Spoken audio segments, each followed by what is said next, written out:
IPL ఫైనల్లో RCB గెలుపొందిన నేపథ్యంలో కర్నూలులో అభిమానం పేరుతో అరాచకం సృష్టించారు.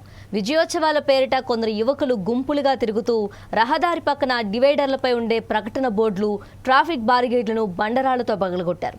విద్యుత్ దీపాలను ధ్వంసం చేశారు. మరికొందరు ఫ్లెక్సీలను చించి రోడ్డుపైనే తగలబెట్టారు.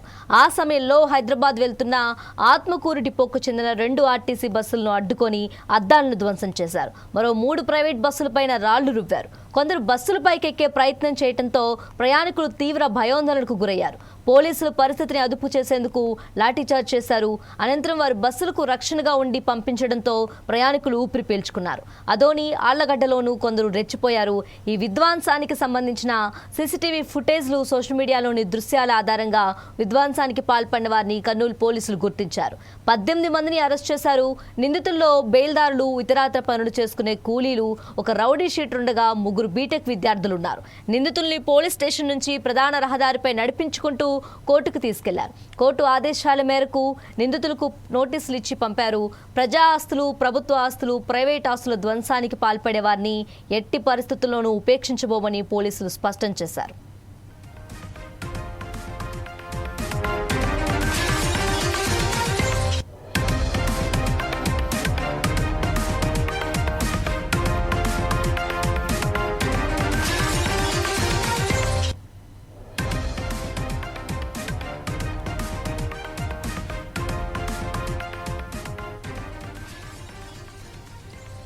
ఐపీఎల్ ఫైనల్లో ఆర్సీబీ గెలుపొందిన నేపథ్యంలో కర్నూలులో అభిమానం పేరుతో అరాచకం సృష్టించారు.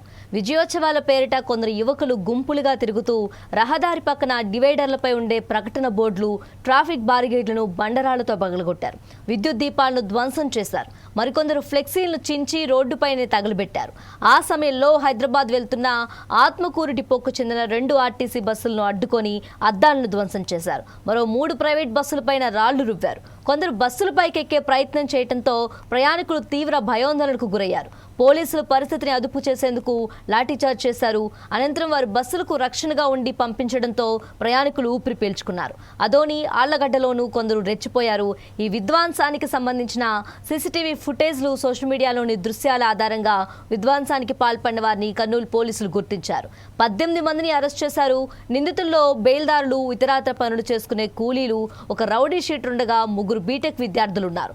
నిందితుల్ని పోలీస్ స్టేషన్ నుంచి ప్రధాన రహదారిపై నడిపించుకుంటూ కోర్టుకు తీసుకెళ్లారు. కోర్టు ఆదేశాల మేరకు నిందితులకు నోటీసులు ఇచ్చి పంపారు. ప్రజా ఆస్తులు, ప్రభుత్వ ఆస్తులు, ప్రైవేట్ ఆస్తుల ధ్వంసానికి పాల్పడే వారిని ఎట్టి పరిస్థితుల్లోనూ ఉపేక్షించబోమని పోలీసులు స్పష్టం చేశారు.